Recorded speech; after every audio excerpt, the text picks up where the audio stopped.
How you going, guys? Welcome back to the channel. So in today's video I'm going to be showing you how to program the key in your Mini. Now, in order to program the key I'm going to be using this Autel IM508. In addition to that, I'm going to be plugging that into the key programmer, which is an XP200. This is the key that I've picked up here. I purchased this from eBay relatively cheap, and this is the serial number for it. What I'm going to do first of all is go into the programming section on the device here. Then it will come up with a page here. I'll just quickly scroll through that, press accept, then it will do its magic. I'll then just put the key inside the XP200 slot here, and then I should be able to read the chip. It's going to do a quick update because I haven't used it in a while. What I'm going to quickly do is make sure that the machine is working and the key is able to be read. So I'll just simply press read key ID, and then hopefully I should get the code of the actual key. And there you go, key ID 3D E7E797. So before I start this procedure, I want to make sure that I've got good voltage at my battery. So I've actually plugged in this external battery charger. So I want to make sure I've got between 12.6 and 13 volts, because this is going to take about 10 minutes or so. Now it's just a case of plugging the programmer into the OBD port of the vehicle. Now it's just a case of getting into the immobilizer section here. We'll get this page come up again, scroll through, hit accept, then we'll look for the European model, scroll through, find Mini, press the Mini, and then we'll wait a few moments. Now I'm going to do an automatic selection, press yes, accept. Then, as you can see, that's the VIN number, press OK.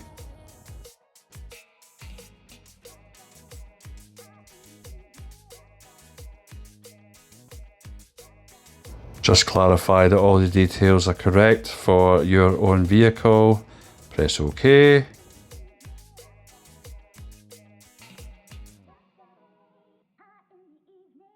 Now you're going to go into Hot Functions, then we'll go to Key Add Guided, because we don't want to go into all keys lost, because we've obviously got the original key here with us. This section is actually telling you that you need to be connected to Wi-Fi in order for this procedure to work, but I actually don't need to do that here. It just does it all automatically through the machine. So all it's asking you here is it's about the CAS, car access system. We're just going to hit yes for this, and then obviously it will do its magic. So we'll press yes. CAS update will start soon. It may take 10 minutes. Please make sure the vehicle battery has it's sufficiently charged. So we've got 12.77 here at the moment. Okay. So then what we've got is a semi-smart key. It uses the Mini R56 uses a semi-smart key. Remove the key from the ignition switch. If it is a smart key, please take the key out of the car. Please be sure to operate as required. So I'll take the key out of the ignition. I'll just put it outside the vehicle for now. Okay. What we'll do now is we'll just restart everything. So obviously the CAS is just going to do its magic. It'll get the password, it'll generate the key, and we'll do that now. Press start.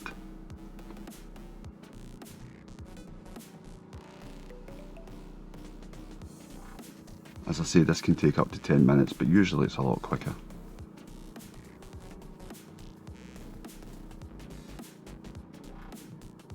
As you can see, that's the download starting, the reprocessing starting.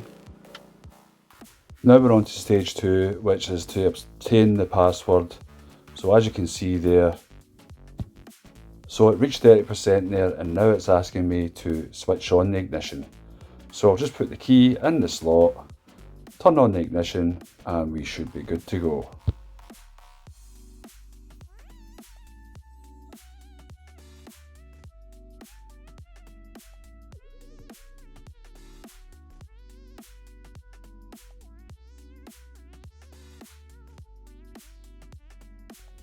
Right now it's just a case of waiting for the password being downloaded from the car, from the cache unit to the Autel programmer. It's now asking me to connect the XP200 programmer into the IM508. So as you can see, I've just ran a little cable there into my programmer, and now what I'll do is I'll just set the new key that I want to program inside this slot here. So this key being a weird shape, I was thinking maybe I should set it that way, but now I'll try it this way first. Now I just press OK. That's it now beginning to generate the key. It's coming up with this fault, current key is locked, please check that the key is inserted. Try again, yes, I'm going to give it another try, and what I'll do is I'll move the key, see if it's something to do with that.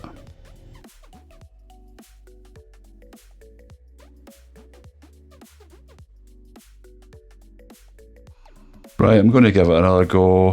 I think I'll put the key this way and then see if it's able to generate it that way.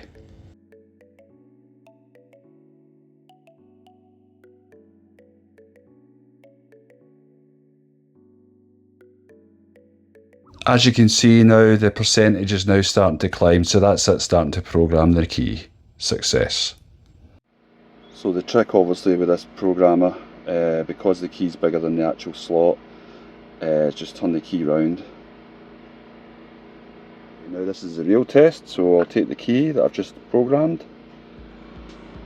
I'll now put that into the slot here.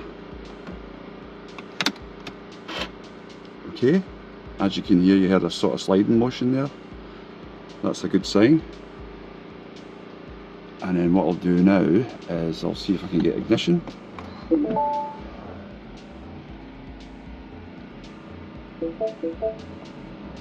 Can the new generated key start the vehicle? If so, press yes. If no, press no. So I'll just put my clutch in here, press the start button.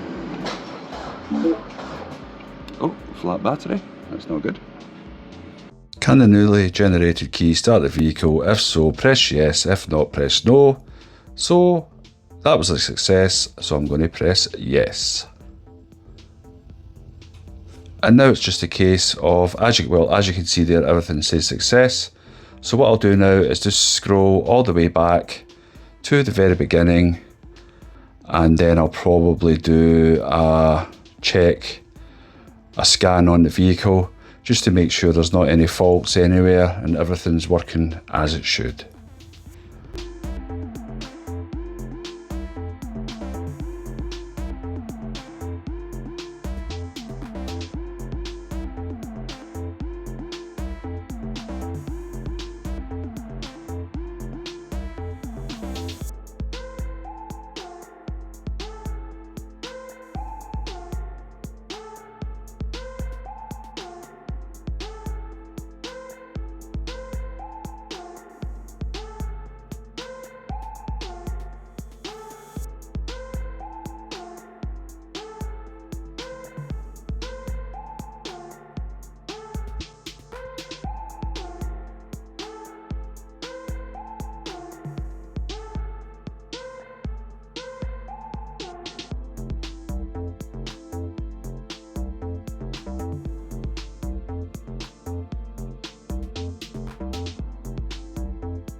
Well, there seems to be quite a lot of faults there, but I do think this is because of my flat battery situation.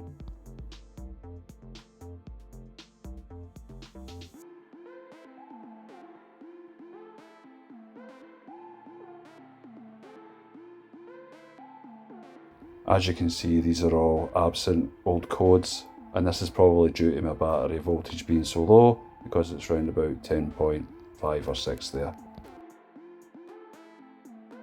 I'm just going to quickly erase the current fault codes that are there.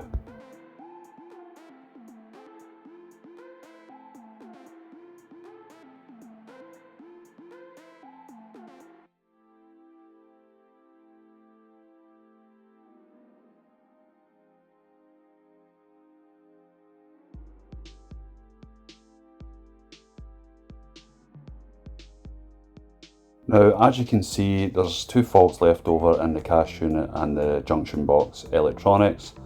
So I'll quickly go into them and see if there's anything still there.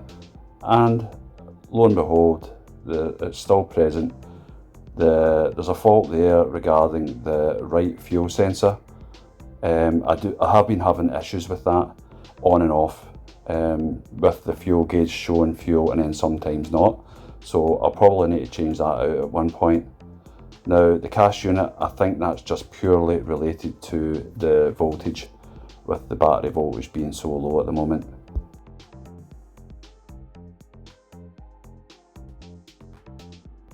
The only thing that I need to do now is just make sure that the new key that I've programmed unlocks and locks the car.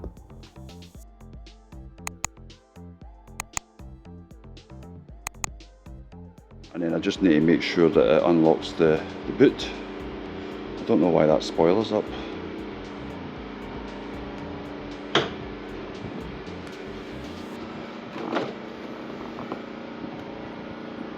And there you go.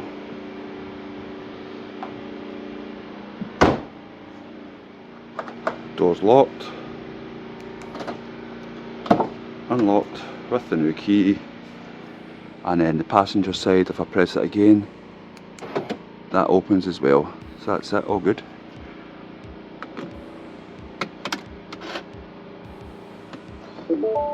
And we've got ignition. Job done. Let me know in the comments if you think the rear spoiler looks better when it's up like that all the time, or do you think it looks better when it's more streamlined?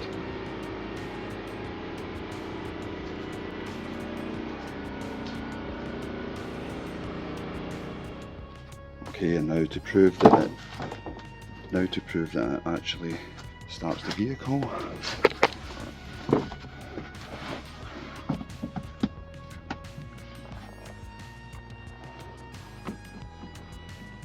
I'll put the key in the slot.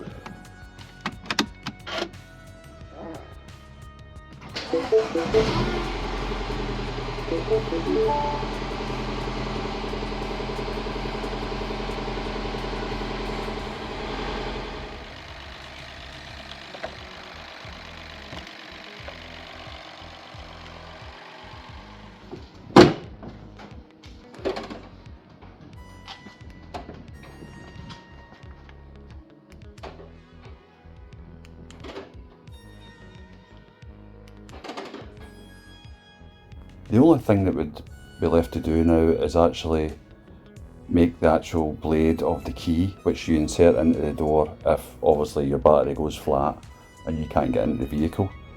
But I don't actually have that kit as of yet. It's something I'm going to have to look into getting, and it would just be a case of copying the blade from the original key onto the new key. But for the moment, obviously, I'm quite happy that I've actually got two keys.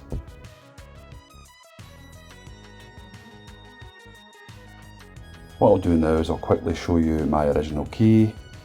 I just press a little button on the bottom here and out pops the key slot, which is what I would put into the door.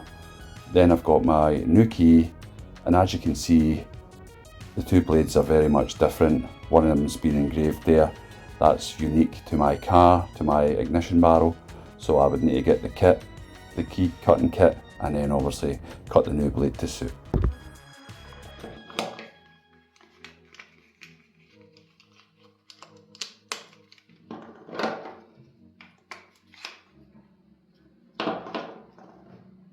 That's it for now. That's me got two keys for the car. When I picked this car up from the auction site, I only had one key. As I say, that's me get two now, so that's good. That's it guys, thanks very much for watching. Take care.